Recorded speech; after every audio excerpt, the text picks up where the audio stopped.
Students, once again welcome back to your one and only most trusted Gyanjyoti coaching centre. তো students, আর দুদিন পরে কিন্তু তোমাদের class 12 এর পরীক্ষা, ফাইনাল এক্সাম সেমিস্টার 4 কিন্তু তোমাদের রয়েছে। ঠিক আছে, এইবার ব্যাপারটা হচ্ছে এই সময় দাঁড়িয়ে অনেকের কিন্তু ন্যারেশনটা ক্লিয়ার নেই। আমি একটা প্লেলিস্ট বানিয়েছি, যে প্লেলিস্টের মধ্যে আমি ধারাবাহিকভাবে ন্যারেশন গুলো তোমাদের ক্লিয়ার করছি। 5টা ভিডিওর মাধ্যমে আমি তোমাদের গোটা ন্যারেশনটাকে ক্লিয়ার করবো। ফার্স্ট ভিডিও ইন্ট্রোডাক্টরি ক্লাস ছিল, সেকেন্ড ভিডিও খুব ভালো মতো দেখবে অ্যাসার্টিভ সেন্টেন্সের উপরে আমি ক্লাস নিয়েছিলাম। আজকের ভিডিওতে ইন্টারোগেটিভ সেন্টেন্সের উপরে যদি পরীক্ষায় একটা সিঙ্গেল কোয়েশ্চেন যদি আসে, সেই একটা সিঙ্গেল কোয়েশ্চেন কিন্তু আমরা ছাড়বো না, এমন টাইপের প্রিপারেশন আমরা করবো। ঠিক আছে, একটা ভিডিও দেখবে গোটা ন্যারেশন চেঞ্জের ইন্টারোগেটিভ সেন্টেন্স কমপ্লিট হয়ে যাবে। ঠিক আছে, okay, let's get started without any further delay. দেখো, ফার্স্ট অফ অল আমরা কিন্তু ডাইরেক্ট মানে কি বলবো, এক্সাম্পলের মাধ্যমে কিন্তু অ্যান্সার গুলো করা শুরু করব। ঠিক আছে, দেখো আমি এর আগেও বলেছিলাম তোমাদের এখানে দুটো পোর্শন হয়। আমি পার্সোনালি এই দুটোকে, এই পোর্শনটাকে বলি আমি হানি পোর্শন, এবং এই পোর্শনটাকে বলি হচ্ছে বিটার পোর্শন, তিতা। তো ঠিক আছে, মানে ভালো লাগবে না এই পোর্শনটা। কিন্তু যেটা ইয়ে হচ্ছে, এই পার্টিকুলার পোর্শনটাকে তোমাদের মানে একাডেমিক ল্যাঙ্গুয়েজে যেটা বলে সেটা হচ্ছে রিপোর্টেড রিপোর্টিং ক্লজ, এবং এই পোর্শনটাকে বলা হচ্ছে রিপোর্টেড স্পিচ। ঠিক আছে, রিপোর্টিং ক্লজ অনেকে রিপোর্টিং ভার্ব বলে, কিন্তু রিপোর্টিং ভার্ব না। রিপোর্টিং ভার্ব হচ্ছে এই সেইটা হচ্ছে রিপোর্টিং ভার্ব। অনেকে বলে এটা গোটাটাই হচ্ছে রিপোর্টিং ভার্ব, না, এটা হচ্ছে রিপোর্টিং ক্লজ, এবং এটাকে বলা হচ্ছে রিপোর্টেড স্পিচ। বোঝা গেল? ওকে, এবার রিপোর্টিং ক্লজটা দেখো, ইন্টারোগেটিভ সেন্টেন্সটা শুরু হয় কি দিয়ে সেটা সেটা বুঝবে ভালো মতো। ইন্টারোগেটিভ সেন্টেন্স হয় শুরু হতে পারে কোনো অক্সিলারি ভার্ব দিয়ে, যেমন ইজ, এম, আর দিয়ে শুরু হতে পারে, ওয়াজ, ওয়্যার দিয়ে শুরু হতে পারে। ঠিক আছে, হ্যাভ ভার্ব দিয়ে শুরু হতে পারে, হ্যাজ, হ্যাভ, হ্যাড দিয়ে শুরু হতে পারে। এবং ইন্টারোগেটিভ সেন্টেন্সে একটা কিন্তু কোয়েশ্চেন মার্ক থাকবে, এটা হচ্ছে ইন্টারোগেটিভ সেন্টেন্সের মূল বৈশিষ্ট্য। ঠিক আছে, চলো আমরা এখানে দেখে নিই। প্রথমত আমরা এই পোর্শনটা যেটা রয়েছে, আমি বিটার পোর্শন যেটাকে বলি, এই পোর্শনটা দেখে আমি চিনবো এটা কোন সেন্টেন্স। যদি কোয়েশ্চেন মার্ক থাকে এবং অক্সিলারি ভার্ব দিয়ে অথবা WH ওয়ার্ড দিয়ে যদি শুরু হয়, তাহলে আমরা বুঝে যাব এটা ইন্টারোগেটিভ সেন্টেন্স। ওকে, আচ্ছা, ইন্টারোগেটিভ সেন্টেন্স থাকলে করণীয় কি কি, আমাদের কি করতে হবে? ঠিক আছে, এখানে ভালো মতো দেখবে, এখানে কি বলেছে, my friend said to me. ঠিক আছে, তাহলে my friend said to me এর জায়গায় কি হয়ে যাবে, my friend, FRIEND, my friend said টুর জায়গা হয়ে যায় হচ্ছে আস্কড, ASKED, আস্কড। ইন্টারোগেটিভ সেন্টেন্সে সেড টু এর জায়গায় হয়ে যাবে আস্কড। তাহলে my friend asked me, ME, ঠিক আছে, মাই ফ্রেন্ড আস্কড মি। এইবার দেখো খুব ভালো মতো এই জায়গাটা বুঝবে, এই যে কমা এবং ইনভার্টেড কমা, ইন্টারোগেটিভ সেন্টেন্সের মধ্যে কমা এবং ইনভার্টেড কমার মধ্যে হতে পারে ইফ, অথবা হতে পারে কোনো WH ওয়ার্ড। ইফ কখন হবে, যদি এই সেন্টেন্সটা, যদি এই সেন্টেন্সটা কোনো অক্সিলারি ভার্ব দিয়ে শুরু হয়, তাহলে পারে এখানে কি হবে, ইফ হবে।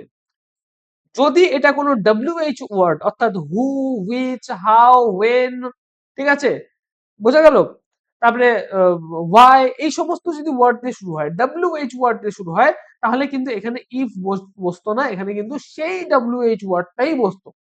যদি এখানে ওয়াই দিয়ে শুরু হতো, ওয়াই আর ইউ অ্যাংরি, তাহলে এখানে কিন্তু ইফ বসতো না, এখানে কিন্তু কমা ইনভার্টেড কমার জায়গায় সেই ওয়াইটাই এখানে বসতো। বোঝা গেল? তাহলে my friend asked me if, এইবার হচ্ছে দেখো খুব ভালো মতো বুঝবে, ইফের পরে এখানে কি আছে, আর আছে, আর আমরা কিন্তু লিখবো না। ইফের পরে আমাদের একটা কিন্তু এখানে এই যে সাবজেক্ট রয়েছে এখানকার, এই সাবজেক্টটাকে এখানে কিন্তু লিখতে হবে। ঠিক আছে, তাহলে ইফের পরে আমার এখানে কি আছে, ইউ। আচ্ছা, ইউ যদি থাকে তাহলে আমরা কি করি, সেকেন্ডের সাবজেক্টটাকে আমরা ধরি। আর যদি আই থাকে অথবা মি থাকে, তাহলে কিন্তু আমরা কিন্তু ফার্স্টের সাবজেক্টটাকে আমরা কিন্তু ধরবো। বোঝা গেল? যেহেতু ইউ আছে, সেকেন্ডের সাবজেক্টটা ধরবো। সেকেন্ডের সাবজেক্টটাতে কি আছে এখানে, সেকেন্ডের সাবজেক্টটাতে আছে হচ্ছে মি, ME, মি। আচ্ছা, মি যেহেতু আছে এখানে কি বসবে, আই বসবে। বোঝা গেল? তাহলে ইউ থাকলে আমি ধরবো সেকেন্ডেরটা, আর হচ্ছে আই থাকলে ফার্স্টের সাবজেক্টটাকে ধরবো। ঠিক আছে? তাহলে my friend asked me if I, আচ্ছা এম ইজ আর হয়ে যায় ওয়াজ ওয়্যার। ঠিক আছে? তাহলে আইটা হয়ে যাবে কি, ওয়াজ, মানে আই এর পরে ওয়াজ বসবে। ঠিক আছে? আরটা হয়ে যাবে কি, ওয়াজ। তাহলে আই ওয়াজ ইল, যে আছে ইল ইল ইল। বোঝা গেল? কোনো সমস্যা নেই। সেকেন্ডেরটা করি, তাহলে আরো ভালো মতো বুঝতে পারবো আমরা, তাই না? চলো, সেকেন্ডেরটা কি আছে, বলেছে the old man said where is the post office, question mark, quotation close. তাহলে আমি হানি পোর্শন, খুব মিষ্টি পোর্শন। ঠিক আছে? তো এটাকে আমি করি the old man, O L D, old, M A N man, সেইডের জায়গায় কি হয়ে যাবে, আস্কড বলেছিলাম ইন্টারোগেটিভ সেন্টেন্সে সেইডের জায়গায় আস্কড হয়, তাহলে এ S K E D, asked বসিয়ে দিলাম আমি এখানে।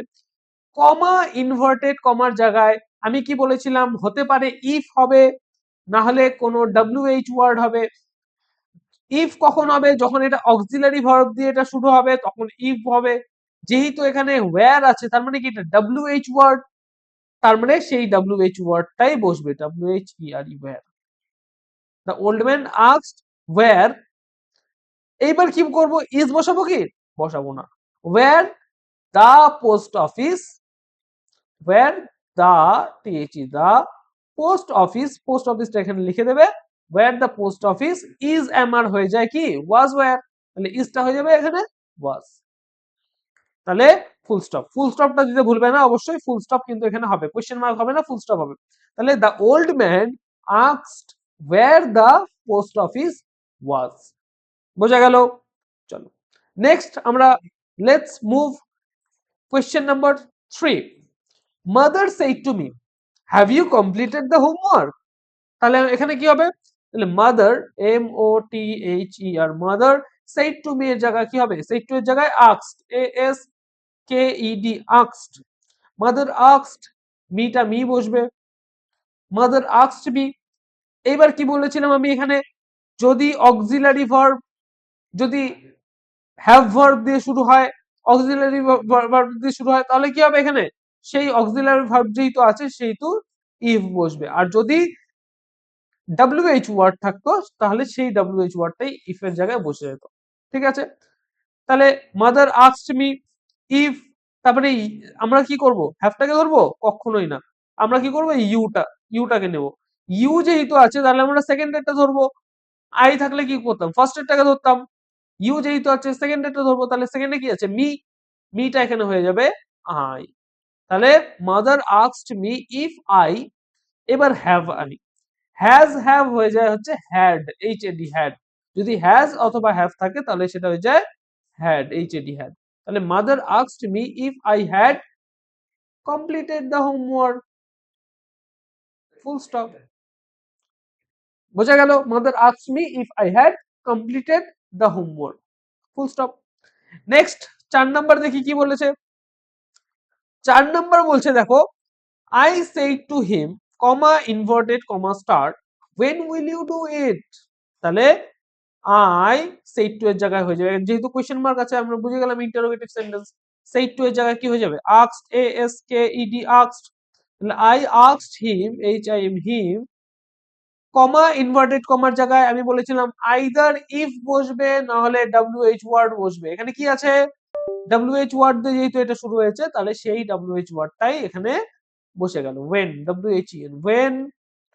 আচ্ছা, উইল ইউ আছে, ঠিক আছে, ইউ আছে, তাহলে আমরা কি করবো, সেকেন্ডেরটাকে ধরবো, তাই তো, আই থাকলে ফার্স্টেরটা ধরতাম, ইউ আছে সেকেন্ডেরটা ধরবো, তাহলে হিম আছে, এটা কি হয়ে যাবে, হিমটা এদিকে আসলে হি হয়ে যাবে। তাহলে I asked him when he, shall will হয়ে যায় শুড উড, যেহেতু উইল আছে এটা হয়ে যায় would, W O U L D. ঠিক আছে? তাহলে I asked him when he would do it, do ইটটাকে বসিয়ে দাও, বাস ফুল স্টপ দিয়ে দাও, কমপ্লিট। তাহলে আমরা এই যে কতগুলো সেন্টেন্স আমরা নিলাম, এই 4টা সেন্টেন্সের মাধ্যমে আজকে কিন্তু ইন্টারোগেটিভ সেন্টেন্স যেটা রয়েছে, ইন্টারোগেটিভ সেন্টেন্সটা খুব ভালো মতো কিন্তু আমরা বুঝতে পারলাম। নেক্সট সেশন যেটা আসবে, নেক্সট ক্লাস যেটা আসবে, সেশন বলছি, নেক্সট ক্লাস আমাদের যেটা আসবে, সেই নেক্সট ক্লাসের মধ্যে আমি কিন্তু বেশ কিছু আরো যে তোমাদের ইন্টারোগেটিভ সেন্টেন্স রয়েছে, ইন্টারোগেটিভ সেন্টেন্স কিন্তু প্র্যাকটিস করাবো। তারপরে তোমাদের ইম্পারেটিভ সেন্টেন্স আছে, এরপরে অপটেটিভ সেন্টেন্স আসবে, ঠিক আছে, এক্সক্লেমেটরি সেন্টেন্স আসবে। মোট কথা 5 ধরনের সেন্টেন্স আমরা প্র্যাকটিস করব। এই 5 ধরনের সেন্টেন্সের বাইরে ন্যারেশন হয়ই না, আসবে কোথা থেকে? ঠিক আছে, অ্যাসার্টিভ আমাদের যেটা কমপ্লিট হয়ে গেছে, প্লেলিস্ট থেকে দেখে নেবে। ইন্টারোগেটিভ আজকে কমপ্লিট হয়ে গেল। এরপরে ইম্পারেটিভ সেন্টেন্স হবে, এক্সক্লেমেটরি হবে, অপটেটিভ হবে। এই কয়েকটা সেন্টেন্স 5 ধরনের কমপ্লিট করলে যে কোনো দিক থেকে তোমাদের প্রশ্ন দেখ না কেন, সবকিছু কিন্তু তোমরা করে আসতে পারবে, নিশ্চিন্তে থাকো। ঠিক আছে, লেটস স্টার্ট বলবো না, কারণ হচ্ছে ভিডিওটা অলরেডি শেষ হয়ে গেছে। দেখা হচ্ছে একটা নতুন ভিডিওতে নতুন কোনো টপিকের সাথে। Till then keep learning, keep exploring. Thank you so much.